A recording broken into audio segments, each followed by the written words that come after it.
নমস্কার বন্ধুরা, আমি পিউ। আমি থাকি মধ্যপ্রদেশে, আর এখানে এই সময় প্রচুর পরিমাণে ভুট্টা পাওয়া যায়। তো আমি আজকে বানিয়েছি কর্ন চাট, মানে ভুট্টারই একটা চাট বানিয়েছি। তো কিছুই না, প্রথমে আমি ভুট্টাটাকে ভালো করে এইভাবে ছাড়িয়ে নেব।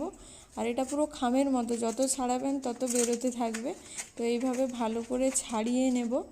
তো এটা বর্ষাকালেই এটা এখানে হয়।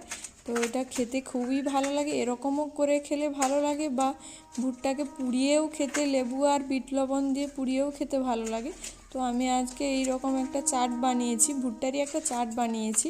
তো দেখে নিন আমি কিভাবে বানাচ্ছি। আমি ভালো করে এটাকে ছাড়িয়ে নেব, ভালো করে পরিষ্কার করে নেব, তারপরে এটাকে ছুরির সাহায্যে কেটে নেব। আর ভুট্টা দেখবেন এই সময় খুব নরম থাকে, আর খেতেও খুব ভালো লাগে। করে খাবেন, খুব ভালো লাগে খেতে।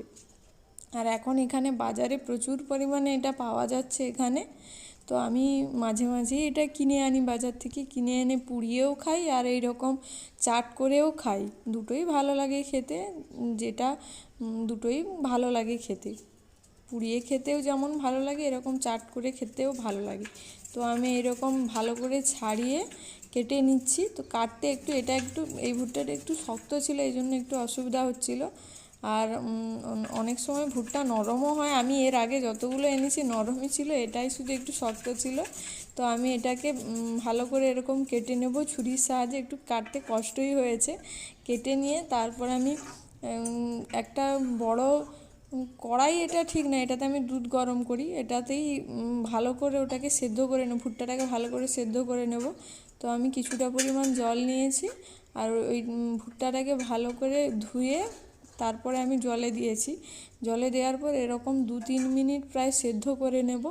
2-3 মিনিট সেদ্ধ করার পর দেখুন এইরকম কালার এসে যাবে ভালো।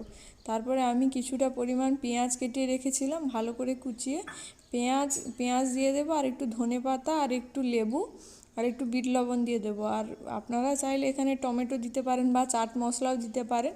টমেটো আমার কাঁচা খেতে ভালো লাগে না বলে আমি দিইনি। তো দিলে ভালোই লাগে, যারা খেতে চান দিতে পারেন, কোনো অসুবিধা নেই। তারপরে আমি এটাকে ভালো করে মিশিয়ে নেব।